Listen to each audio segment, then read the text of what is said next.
Hi friends, नमस्ते। I am doctor Hemraj. I am wellness consultant.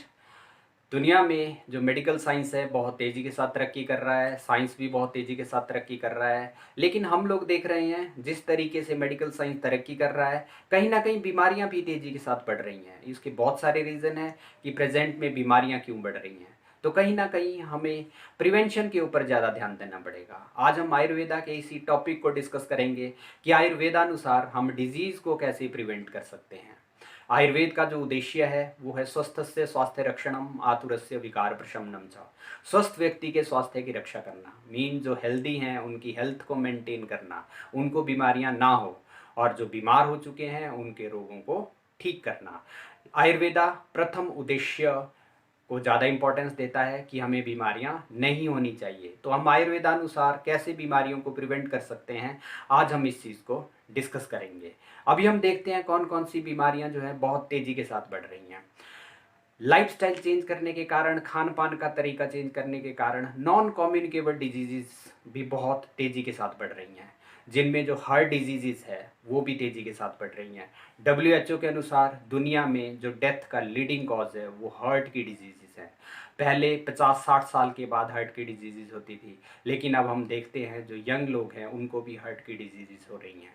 जो cancer है पहले बहुत कम लोगों को होता था, प्रेजेंट टाइम में बहुत ज़्यादा लोगों को हो रहा है। कुछ रेस्पिरेशन से रिलेटेड प्रॉब्लम है, लाइक COPD, अस्थमा, या जिसको हम दमा भी कहते हैं, ये भी बहुत सारे लोगों को हो रहा है। डायबिटीज़ भी इंडिया में बहुत सारे लोगों को हो रहा है। 6 करोड़ से ज़्यादा ऐसे लोग हैं जिनको डायबिटीज़ हैं, और 6 करोड़ के करीब ऐसे लोग हैं जो प्री डायबिटिक हैं, जिनको फ्यूचर में डायबिटीज़ होने का खतरा है। तो कहीं ना कहीं बहुत सारी बीमारियां तेज़ी के साथ बढ़ रही हैं। स्ट्रेस भी एक बहुत बड़ा फैक्टर है। 60 से 70% जो पेशेंट OPD में आते हैं उनमें स्ट्रेस एक बहुत बड़ा फैक्टर है। फैटी लिवर की समस्या भी बहुत तेज़ी के साथ बढ़ रही है। जिनके हेपेटाइटिस की समस्या भी तेज़ी के साथ बढ़ रही है। कुछ हेपेटाइटिस B के कैरियर भी हैं।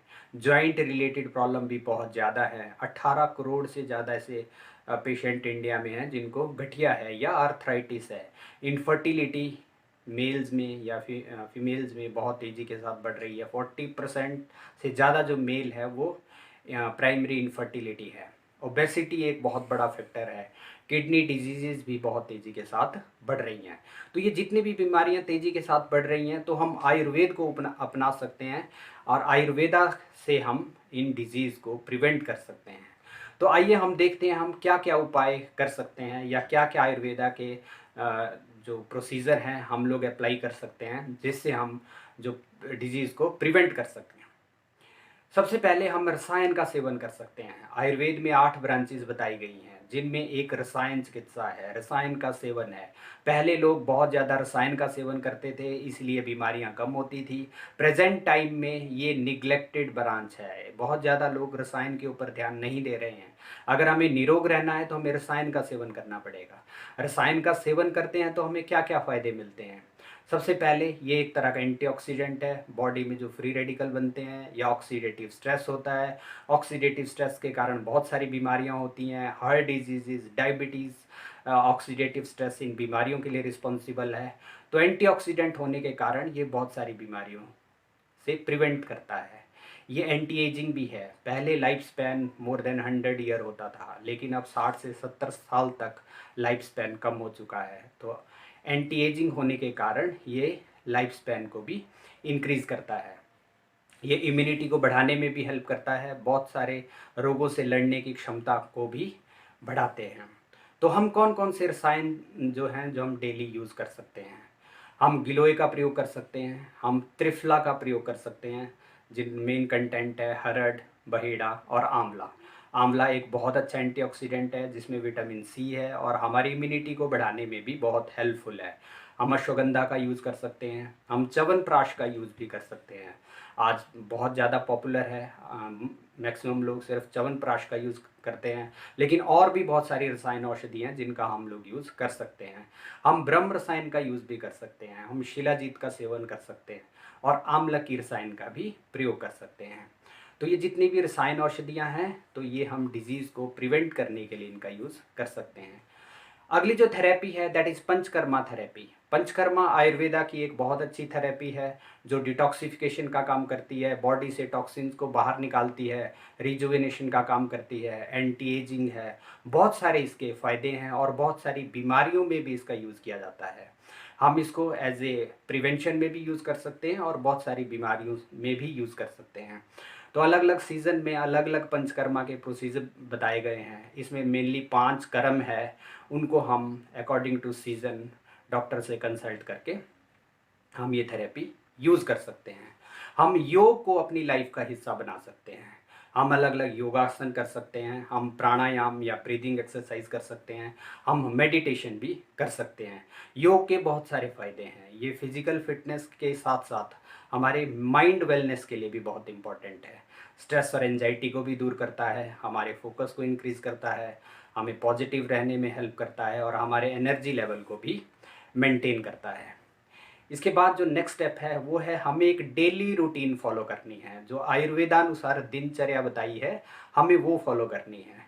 हमें ब्रह्म मुहूर्त में उठना चाहिए, सूर्योदय से कम 1 घंटा पहले हमें उठना चाहिए, हमें रेगुलर एक्सरसाइज करनी चाहिए और भी बहुत सारे जो आयुर्वेदानुसार जो रूटीन बताए हैं वो हमें फॉलो करने पड़ेंगे, जो हमारे एक अलग वीडियो में है जिसमें हमने दिनचर्या के बारे में ही बताया है, हम उसको देख सकते हैं।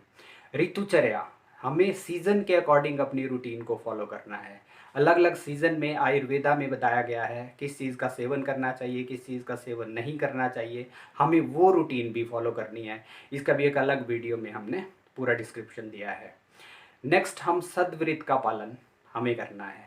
सद्वृत हमें आरोग्य प्रदान करता है, मीन्स हमें रोग नहीं होते हैं। ये मन और इंद्रियों पर विजय के लिए बहुत इम्पॉर्टेंट एक एस्पेक्ट है। ये एक तरह का पर्सनल और सोशल कोड ऑफ कंडक्ट है। हमें सात्विक खाना खाना चाहिए, हमारे विचार अच्छे होने चाहिए, क्योंकि अगर विचार अच्छे होंगे तो हमारे एक्शन अच्छे होंगे। हमें फीमेल की रिस्पेक्ट करनी है, हमें जो बड़े हैं, हमारे से बड़े हैं या गुरु लोग हैं उनका आदर करना चाहिए। हमारे में अहंकार नहीं होना चाहिए, ईगो नहीं होनी चाहिए। हमें ज्ञान अर्जित करते रहना चाहिए, जहाँ से नॉलेज मिलती है हमें नॉलेज लेते रहना चाहिए। हमें दान, इस तरीके के जो कर्म है वो करते रहना चाहिए। ये सद्वृत्त बताए गए हैं। कहीं ना कहीं ये हमारी माइंड वेलनेस के लिए भी बहुत इम्पॉर्टेंट है। तो अगर हम निरोग रहना चाहते हैं तो हमें रसायन का यूज़ करना पड़ेगा, हमें पंचकर्मा थेरेपी को यूज़ करना चाहिए, योगा को अपनी लाइफ का हिस्सा बनाना चाहिए। अपनी जो रूटीन है वो दिनचर्या या ऋतुचर्या जो आयुर्वेदानुसार बताए गए हैं उस तरीके हमें फॉलो करना पड़ेगा और हमें सद्वृत्त का पालन भी करना पड़ेगा। आयुर्वेदा की नॉलेज के लिए चैनल को सब्सक्राइब करें और ज़्यादा से ज़्यादा लोगों को शेयर करें ताकि हम डिजीज़ प्रिवेंशन में लोगों की हेल्प कर सकें। So thank you very much.